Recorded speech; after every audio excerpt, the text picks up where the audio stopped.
So today I'm going to be doing something slightly different, and that's my very first list.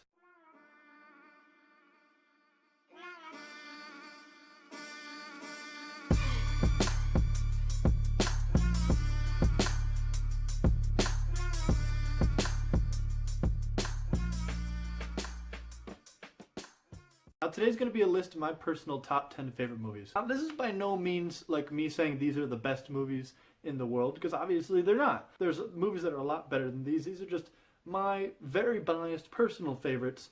And these aren't going to be reviews either, but I am going to explain why I like them. Now, I'm not like What Culture or Watch Mojo or anything, so don't expect this to be very professional in any kind of way. I just wanted a chance to talk about my favorite things, so I figured lists. Now, number 10 is American Sniper. American Sniper stars Bradley Cooper and is directed by Clint Eastwood. Now, I've always had a special place in my heart for military movies, war movies, like actual depictions of battle. I've watched Saving Private Ryan probably 1,000 times, and it's obviously the best war movie ever made. I really don't think anybody's going to contest that.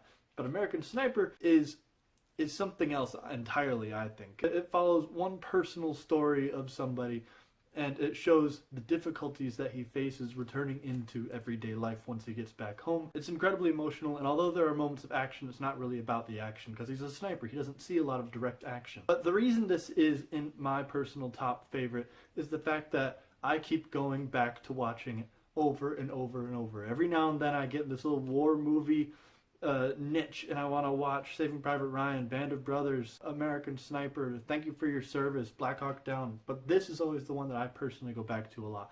And that's going to be a theme throughout this, is that although there are a couple movies on here that I've only seen a couple times, but they really made an impression, a lot of them are just movies that continue to entertain me. Number 9 is Transformers. Now, this is not going to be a pick a lot of people will ever have in their top 10, but the reason it's on my number 9 is because I have a lot of memories attached to this movie. I realize it's not the best movie ever made, but it is one hell of a spectacle. When this came out, I was a kid, and I was within bike riding distance of the movie theater. And I went to go see this in theater probably 30 times at the local movie theater where tickets were $5, and I would leave school, go straight to the movie theater and watch this, and I remembered every single line from this movie. And I would go with a close friend of mine, Jordan, and we would recite this, and then I got it on DVD and we'd watch it and we'd recite it. And although they kind of went downhill, I really enjoyed Dark of Moon, or whatever the fuck that one's called. It was a stupid name. The second one sucked, but I still go back to this every now and then.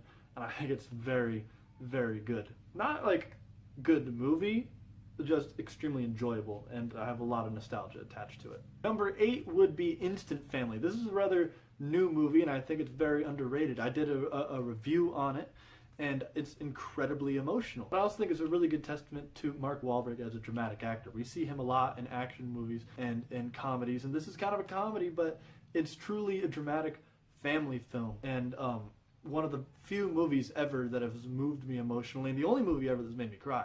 So that's why it's on here. Number 7 is Knocked Up. This is the very first big, like, Seth Rogen fronted movie. And it has all of his friends in it. They shot it in like their own personal house, and all the stuff in there was their stuff that had a tiny budget. It has really stood the test of time, and every single time I go back to watch this, it is fucking hilarious. It doesn't get old. And what's really interesting as well is going back to watch this is that all of these actors in this, although they still star in movies together, like This Is the End, this is like one of the first times that any of these people made an impression on me and many other people. I remember one time, actually, I just put this movie on a loop because it was on Hulu, and I turned my TV on mute, and while I was like writing and cleaning in this whole damn haze for like a week on end, just trying to get this project out that I was working on, it was the only thing on in the background with subtitles. There's another movie that I remember like every line from. Number 6 is Big Short. Now, this is one of those movies on here that I've only ever seen 2, maybe 3 times, even though I own it. But I went to the movie theater to watch this, and it blew me away. I could not stop thinking about it and the subject matter in it for weeks on end. And I went back and I saw it in theaters again, and then I bought it, and I've only watched it once. And it's not exactly a movie that stands the test of multiple rewatches or even at home, but the narrative style of this is amazing. They realize they're telling a boring story. It's an economic story about the crash of the housing market in 2008. It's fronted by Steve Carell, who was fucking brilliant in this. And the fact that they tell the story this way, kind of like the Wolf of Wall Street fourth wall break type of way, is really good. Number 5 is Half-Blood Prince. Now, I'm a huge Harry Potter fan, as a testament to that, which says, happiness can be found in the darkest of times if one only remembers to turn on the light. As well as this tattoo on my arm, which is Harry Potter on my body for the rest of my life. No regrets. No regrets. This is the last movie in the Harry Potter franchise movies that really shows little snippets of what it's like at Hogwarts. After this one, you have Deathly Hallows Part 1 and 2, which are just non-stop action and camping. Number 4 is a bit of a controversial pick as well, and this is Pastures with Chris Pratt and Jennifer Lawrence. This has very low ratings, and not a lot of people like it because they believe it could have had a lot better potential. And I'm kind of right there with you. This movie could have been something else entirely, but I still really like it. If you haven't seen the movie, it's about a guy that wakes up too early on a spaceship, and he's got about 100 more years or something like that, and nobody else is woken up. And he goes crazy, and for the first half of the movie, he's like cast away in space, but then he ends up getting this delusion that he needs to wake up this girl that he's read all the writing of and thinks he's in love with. So he wakes her up, and she doesn't know that he woke her up. He lies and says that her pod failed as well, just like his, till eventually at the end she finds out that it hasn't, but then they fall in love anyway and spend their life on the ship. That was all spoilers. So, sorry, oops. But anyway, people are saying this would have been better as like a horror movie, set from her perspective until she eventually finds out that he woke her up. But then you wouldn't get all of the amazing castaway stuff in space, which I really liked. Jennifer Lawrence is my favorite actress. Chris Pratt is my favorite actor, and I think they have amazing chemistry. But yeah, I just love this. I go back and watch it all the time. I think it's a really fun movie. Number 3 is Wolf of Wall Street. This is a long-ass movie. Not as long as The Irishman, but still a long-ass movie. I think it holds like the 3rd place ever for the amount of fucks. It's carried by Leonardo DiCaprio. And just a fucking phenomenal performance by Jonah Hill, a performance that I've never seen him do again. And I think the only thing that comes close to his performance in this is that movie he did with Miles Teller. What the fuck's it called? War Dogs. But this is a narrative style just like The Big Short. Over-dramatized, big-ass spectacle, and it's just a fun movie all around. Number 2 is Long Shot, another movie with Seth Rogen. It's a very recent movie with Seth Rogen. He's paired with Charlize Theron in this. They're a comedy couple that I never thought I'd see together.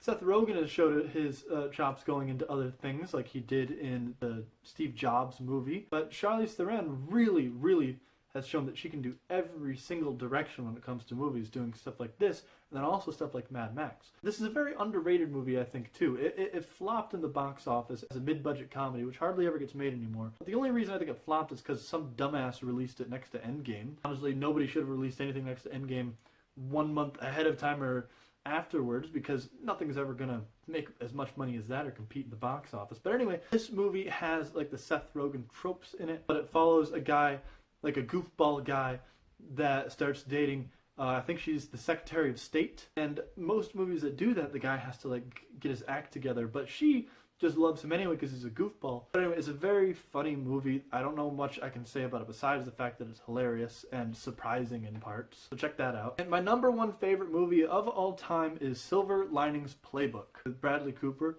and Jennifer Lawrence. It was never a huge movie. A lot of people don't like it. It's also got Robert De Niro in it, one of the best actors that's ever lived. It follows a man that struggles with immense mental health problems. He struggles from bipolar disorder. His dad has severe anger problems and OCD. He falls for this girl who has severe depression caused by the death of a loved one. This movie is truly about mental illness and people coping with mental illness.